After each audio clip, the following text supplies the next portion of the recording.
এবার আমরা করব উপরে এখানে প্রথমে আছে 3 অঙ্কের সংখ্যা আর এখানে 1 অঙ্কের সংখ্যা, মানে 3 অঙ্কের সংখ্যাকে 1 অঙ্কের সংখ্যা দিয়ে গুণ করব। ঠিক আছে, দেখো তাহলে আমরা কোশ্চেন সাজিয়ে নিয়েছি।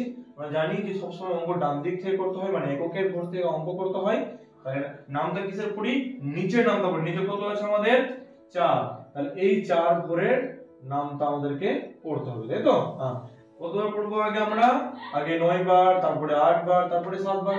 আমরা ডান দিক থেকে করি, তাহলে 4 কে 4 আমরা 9 বার পড়বো। 4 9 কত হয় 36 হয়।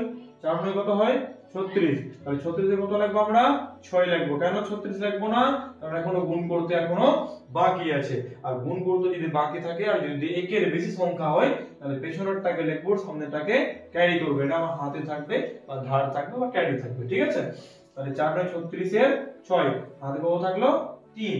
এবার 4 8 কত হয় 32, হাতে কত ছিল 3। 32 আর 3 যোগ করতে গেলে কত হয় 35, তাই না? তাহলে 35 এর কত লিখবো আমরা 5। কেন 5 লিখবো, এখনো আর গুণ করতে বাকি আছে। তাহলে 35 এর 5, হাতে কত থাকলো 3। ঠিক আছে, 4 সাথে কত হয় 28। হ্যাঁ, তার হাতে কত ছিল আমাদের 3। 28 আর 3 যোগ করলে কত হয়, অবশ্যই 31 হয়। তাহলে 31, তাই তো?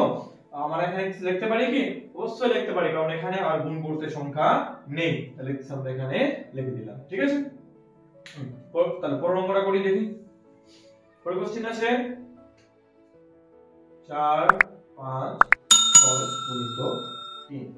নামটা পড়বো কোন ঘরের, 3 এর নামটা পড়বো আমরা, কারণ আমরা সব সময় আমরা নিচের নামটা পড়ি। হ্যাঁ, তাই তো? ডান দিক থেকে করি। 3 দিন কত পড়বো আমরা 6 বার পড়বো, তাই না? তাহলে 3 6 কত হয় 18। 18 কত হলো 8, হাতে কত থাকলো 1। 3 5 কত হয় 15, হাতে কত ছিল 1। 15 আর 1 যোগ করলে কত হয় 16। 16 আর কত লিখবো আমরা এখানে 6, হাতে কত থাকলো আমাদের 1, তাই না? তাহলে 3 4 কত হয় 12, হাতে কত ছিল আমাদের 1। 12 আর 1 যোগ করলে কত হয় 13, তাই না? আমরা এখানে সংখ্যা যোগ সংখ্যাটা গুণ করতে নেই, তাহলে আমরা 13 এখানে লিখে দিলাম। ঠিক আছে।